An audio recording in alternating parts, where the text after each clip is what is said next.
नमस्कार, मैं हूं आपके साथ कनिका अरोरा और आप देख रहे हैं सुदर्शन न्यूज। तो आज का हमारा जो कार्यक्रम होगा उसमें हम चर्चा करेंगे कर्नाटक में मोहब्बत की दुकान की। कर्नाटक में जैन मुनि कामकुमारा नंदी जी की बर्बर हत्या की गई, जहां कर्नाटक के बेलगावी जिले में जैन मुनि आचार्य कामकुमार नंदी महाराज की टुकड़ों में काट करके हत्या कर दी गई है। आपको बता दें कि आपने आईएसआईएस और तालिबान द्वारा की गई बर्बर हत्याओं के वीडियो देखे होंगे और कुछ इसी अंदाज में हसन दलायत ने अपने साथी के साथ मिलकर के जैन मुनि कामकुमारा नंदी की हत्या की है। उनके शव के टुकड़े किए और फिर टुकड़ों को बोरवेल में फेंक दिया। इस खबर से जैन समुदाय बेहद आक्रोशित है। लोग हत्यारों की कड़ी से कड़ी सजा देने की मांग कर रहे हैं। सोशल मीडिया पर जैन समुदाय के लोग कर्नाटक सरकार और राज्यपाल से अपराधियों को सजा दिए जाने और मुनियों को सुरक्षा प्रदान करने की मांग भी कर रहे हैं। बीजेपी ने इसे लेकर कर्नाटक सरकार पर करारा हमला बोला है। बीजेपी के दिग्गज नेता कैलाश विजयवर्गीय ने कर्नाटक के राज्यपाल थावरचंद गहलोत से उच्च स्तरीय जांच की मांग की है। उन्होंने ट्वीट करते हुए लिखा है कि कर्नाटक में दिगंबर जैन संत पूज्य आचार्य कामनंदी जी महाराज की अपहरण के पश्चात हत्या कर दी गई। कर्नाटक में कांग्रेस के कुशासन में अब जैन संत भी सुरक्षित नहीं बचे। महामुहिम राज्यपाल श्री थावरचंद गहलोत जी से आग्रह है कि इस घटना की उच्च स्तरीय जांच करें। हत्यारे कोई भी हो, कोई भी बचना नहीं चाहिए। पहले देखिए हमारी खास रिपोर्ट।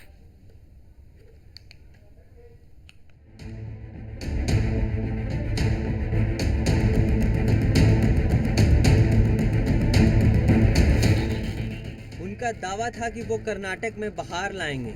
उनका दावा था कि वो कर्नाटक में मोहब्बत की दुकान चलाएंगे।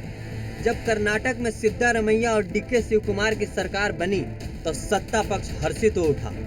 कहा गया कि अब कर्नाटक में मोहब्बत की दुकान खुल चुकी है। अब इसी मोहब्बत की दुकान वाले कर्नाटक में जैन मुनि कामकुमार नंदी जी का सर तन से जुदा कर दिया गया है। वो जैन मुनि करुणा का संदेश देते थे। वो जैन मुनि अहिंसा का संदेश देते थे। कर्नाटक के बेलगावी में उन्हीं जैन मुनि के टुकड़े टुकड़े कर दिए गए। जिस तरह इस्लामिक आतंकी दल तालिबान और आईएसआईएस कत्ल करते हैं, उससे भी ज्यादा बर्बर तरीके से हसन और उसके साथी ने जैन मुनि कामकुमारा नंदी जी को मार डाला, टुकड़े में काट डाला। कुमारा नंदी जी महाराज 15 साल से नंदी पर्वत जैन मठ में रहते थे। 6 जुलाई को उनके प्रबंधक ने उनके लापता होने की सूचना पुलिस को दी। पुलिस ने मामले की जांच शुरू की और हसन व उसके साथी को गिरफ्तार कर लिया गया। हत्यारों ने पहले जैन मुनि के टुकड़े टुकड़े किए, फिर उनके शव को बोरवेल में फेंक दिया। नंद कुमार नंदी जी हत्या पर जैन समाज आक्रोशित है। लोकप्रिय जैन मुनि आचार्य लोकेश मुनि ने इस बर्बर घटना पर तीखी प्रतिक्रिया व्यक्त की है। आचार्य लोकेश मुनि ने कहा कि स्वतंत्र भारत में ये पहली बार हुआ जब किसी जैन मुनि को टुकड़े टुकड़े में काट कर फेंक डाला गया। आचार्य लोकेश मुनि ने कहा कि आखिर जैन समाज कब जागेगा, कब तक श्वेतांबर और दिगंबर में बंटा रहेगा। जागो जैनो जागो, अरे कम से कम अब तो जागो।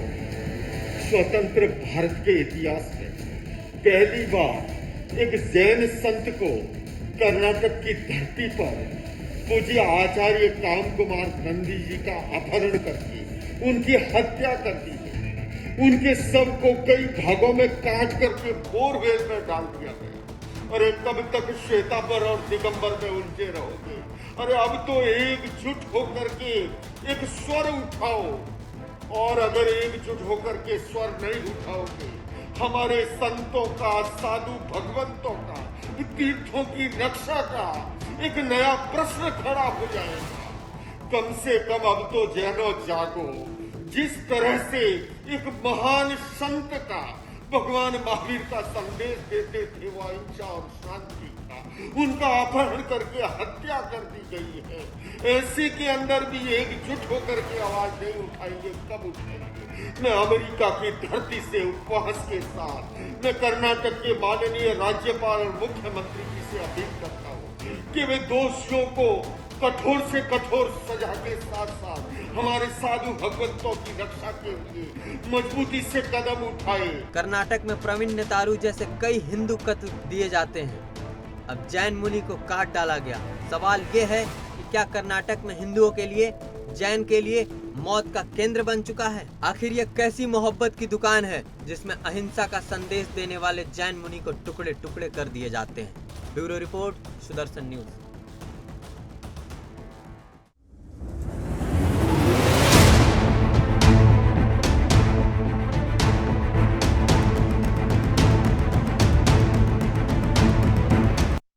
तो कर्नाटक में कांग्रेस की सरकार आने के बाद मोहब्बत की दुकान का दावा किया जाता है, लेकिन जो तस्वीरें सामने आ रही हैं वो कुछ और ही बयां करती हैं। एक और कानून व्यवस्था में सुधार की बात कही जा रही थी, तो वहीं दूसरी ओर वहां पर हत्याएं हो रही हैं। हत्या के मामले काफी तेजी से कर्नाटक में बढ़ रहे हैं और इसी को लेकर के आज हम चर्चा करेंगे। हमारे साथ तमाम पैनलिस्ट जुड़ेंगे। तो कर्नाटक में मोहब्बत की दुकान का नारा दिया गया था, ये वादा किया गया था कि कर्नाटक में अब मोहब्बत की दुकानें खुलेंगी। क्या ये एक छलावा है? क्या मोहब्बत की दुकान के नाम पर उन्मादी तत्व कर्नाटक में नफरत और हिंसा का सामान बेच रहे हैं? सवाल ये भी लगातार खड़े हो रहे हैं, क्या कर्नाटक में हिंदुओं के बाद अब जैन समाज मजहबी चरमपंथियों के निशाने पर है? क्या होगा जिस तरीके से कर्नाटक में इस तरीके के मामले सामने आ रहे हैं और कानून व्यवस्था पर तमाम सवाल इस पर खड़े हो रहे हैं और आज इसी को लेकर के हम चर्चा करेंगे। हमारे साथ इस वक्त तमाम गेस्ट हैं, वो जुड़ चुके हैं। सबसे पहले मैं उनका रुख आपसे करा देती हूं। खेमचंद शर्मा बीजेपी नेता हैं, इस वक्त हमारे साथ जुड़ चुके हैं। अनवर मिर्जा मुस्लिम स्कॉलर हैं, वो भी इस वक्त हमारे साथ कार्यक्रम में जुड़ गए हैं। साथ ही भरत सिंह कांग्रेस नेता हैं, वो हमारे साथ कार्यक्रम में जुड़ चुके हैं। वहीं साथ ही विश्व जैन संगठन के अध्यक्ष संजय जैन जी भी हमारे साथ इस वक्त जुड़ चुके हैं। सबसे पहले मैं अपने सभी मेहमानों का बहुत बहुत स्वागत करती हूं। भरत जी, सबसे पहला सवाल आपसे ही लेना चाहूंगी। कर्नाटक में मोहब्बत की दुकान खुलने का दावा किया गया था, ये वादा किया गया था कांग्रेस की ओर से। राहुल गांधी जी ये नारा भी दे रहे थे और कहा था कि कर्नाटक में मोहब्बत की दुकानें खुलेंगी, लेकिन तस्वीरें कुछ और बयां कर रही हैं।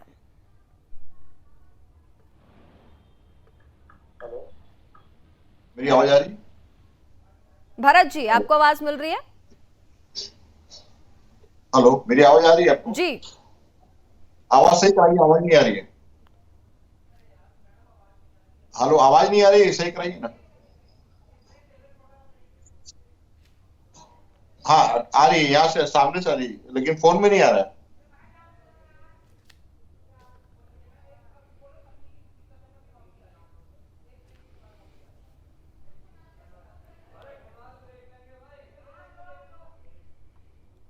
तो तकनीकी कारणों के चक्कर में गैस से फिलहाल संपर्क नहीं हो पा रहा, लेकिन संपर्क करेंगे और चर्चा करेंगे आज इसी मुद्दे पर। फिलहाल वक्त एक छोटे से ब्रेक का, फौरन हाजिर होते हैं।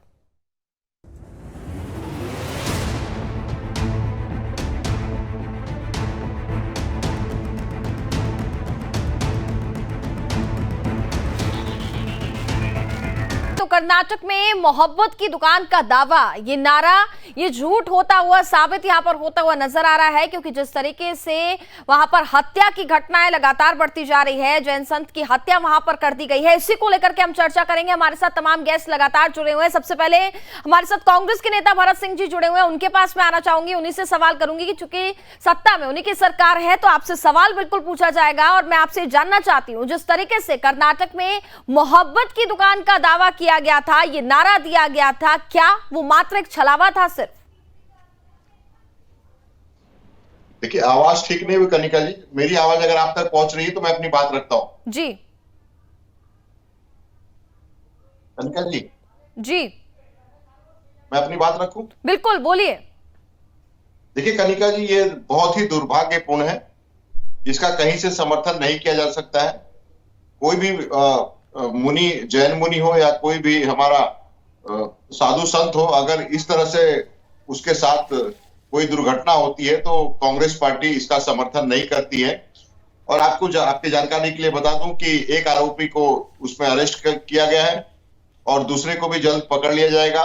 2 दिन के बाद जब कर्नाटक सरकार, हमारी सरकार में जब पुलिस में ये पता चला कि हमारे मुनि जो है लापता है, तुरंत पुलिस वहां की सक्रिय हुई। हमारे वहां के मुख्यमंत्री सिद्धिरमैया जी और डीके शिवकुमार जी ने तत्परता दिखाई और तुरंत जो है अपराधी को पकड़ लिया गया और उसने अपनी अपराध को कबूल किया। तो किसी भी ऐसी हरकतों को न हमारा समाज न हमारी कांग्रेस पार्टी इसको एक्सेप्ट करती है।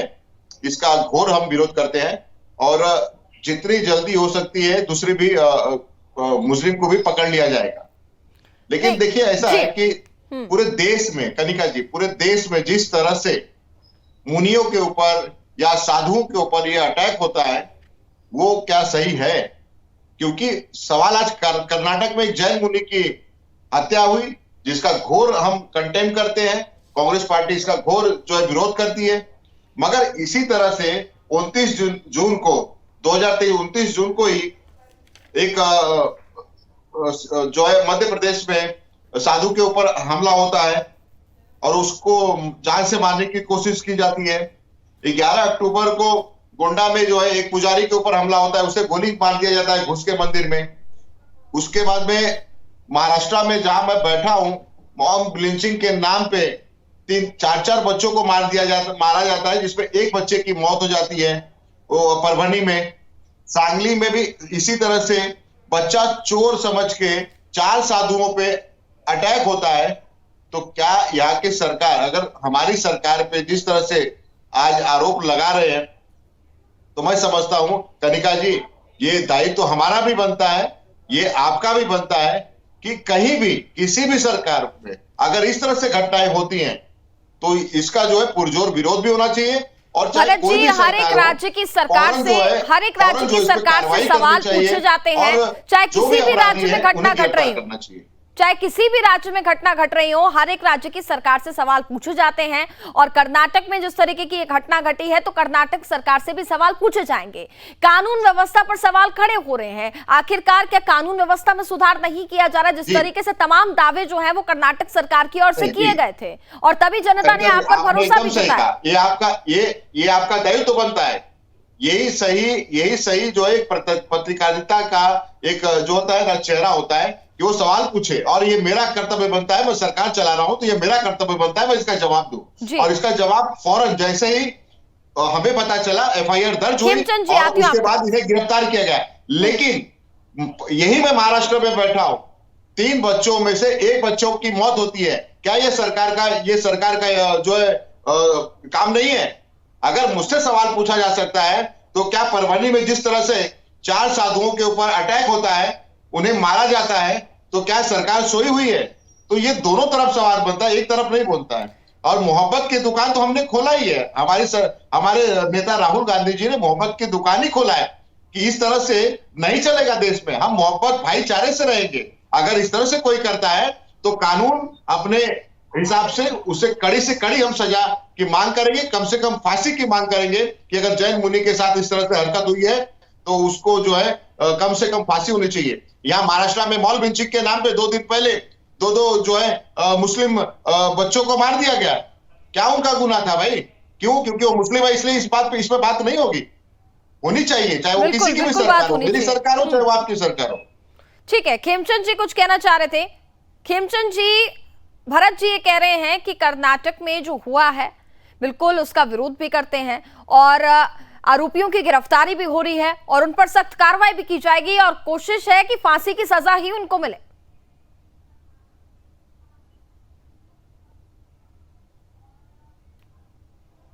खेमचंद जी, आपको आवाज आ रही है? जी जी।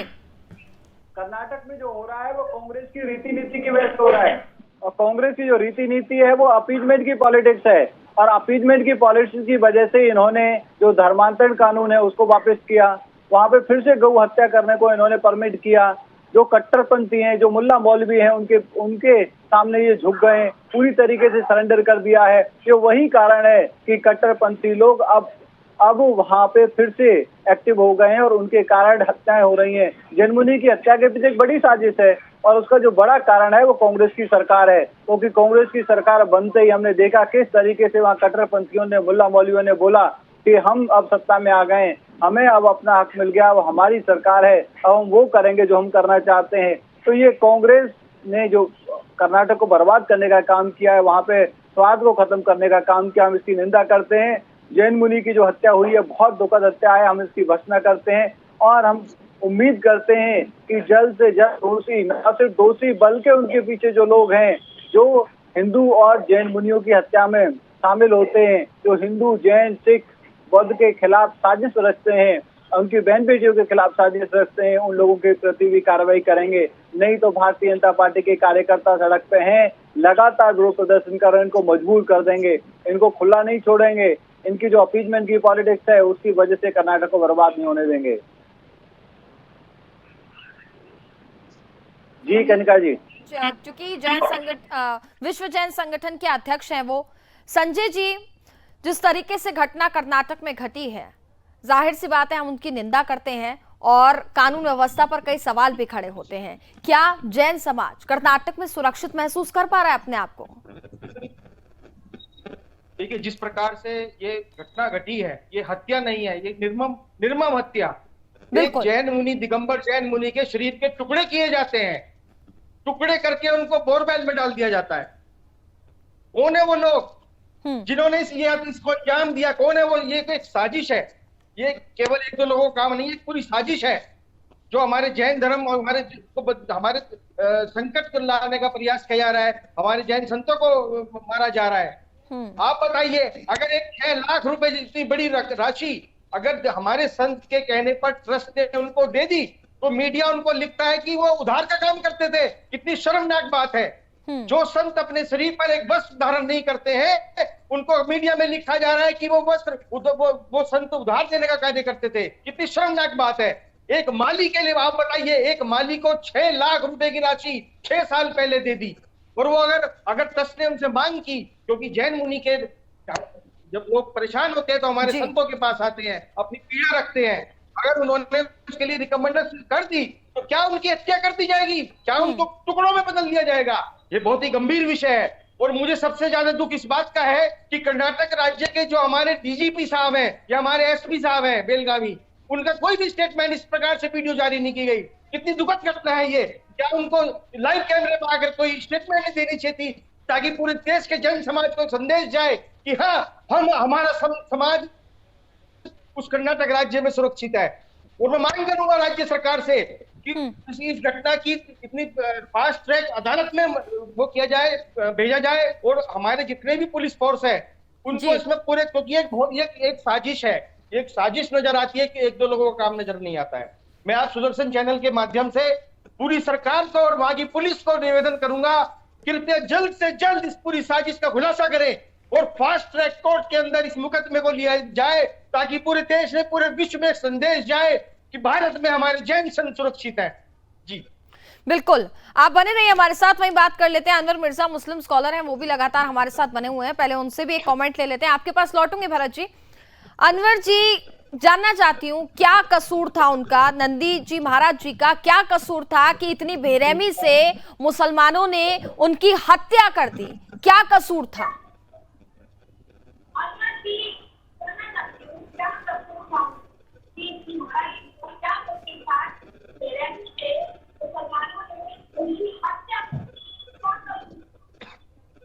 हेलो जी, हेलो। और अनवर जी, आप अपनी टीवी का वॉल्यूम प्लीज कम कर दीजिए थोड़ा सा। हेलो जी, मेरी आवाज आ रही मैडम? जी जी, आपकी आवाज आ रही है।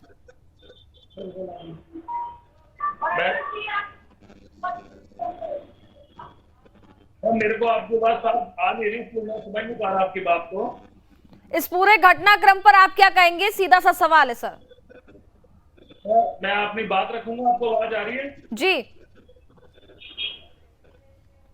हेलो जी, आपकी आवाज मुझे मिल रही है, बोलिए। मैडम, मैं इसकी बड़ी निंदा करता हूँ, क्योंकि दुर्भाग्य हत्या है। किसी भी धर्म को इस हत्या से कुछ नहीं है, लेकिन ये तो नफरत की राजनीति हो रही है। ये लोग जो नफरत की राजनीति कर रहे हैं, वो कौन से लोग थे? इन्होंने लव जिहाद के नाम पर इनकी कार्रवाई होनी चाहिए, इन्हें पकड़ना चाहिए। तो जो गैंग घूम रहा है, तो साधुओं पे अत्याचार, महिलाओं पे अत्याचार, किसी को भी मार दो, बहुत दुर्भाग्य है। मैं उससे बड़ी निंदा लेता हूँ उसकी, और मैं सख्त कार्रवाई की। कर्नाटक में कांग्रेस की सरकार आई है, मैं उनसे हाथ जोड़कर विनती करता हूँ तो जो भी इसके दोषी हैं उनको सजा मिलनी चाहिए और कड़ी सजा मिलनी चाहिए।